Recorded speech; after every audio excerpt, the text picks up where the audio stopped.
Magandang araw, bagong Pilipinas. Narito ang Police News Express sa oras na ito.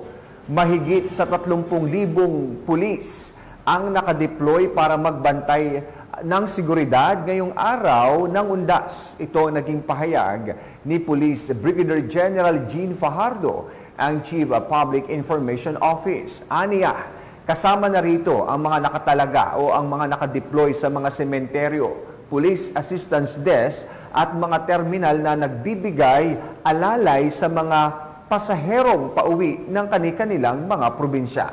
Base sa monitoring na isinagawa ng PNP ay dumoble na ang bilang ng mga residente na maagang bumisita sa mga sementeryo ngayong araw. Sinabi rin ni Police Brigadier General Fajardo na maaaring tumaas ang bilang ng ating kapulisan na magbabantay base na rin sa sitwasyon ng mga lugar na nangangailangan ng mas maraming deployment.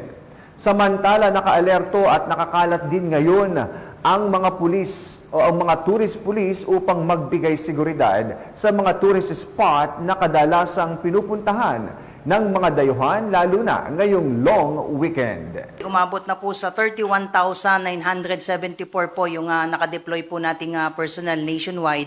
Kasama na po yung mga nasa sementeryo po dyan, yung mga police assistance desk na inilagay po natin doon sa mga transport terminal at syempre doon sa mga major thoroughfares na para masiguro po natin na makakaalalay po tayo sa mga nagbabiyahe po nating kababayan, since ine-expect po natin na today po ay dodoble po yung bilang po ng mga magbabiyahe po at as of kanina po we were informed din po based sa monitoring natin ay nag-increase na rin po yung mga kababayan po natin na mas pinili na mas maaga pong pumunta po sa mga sementeryo.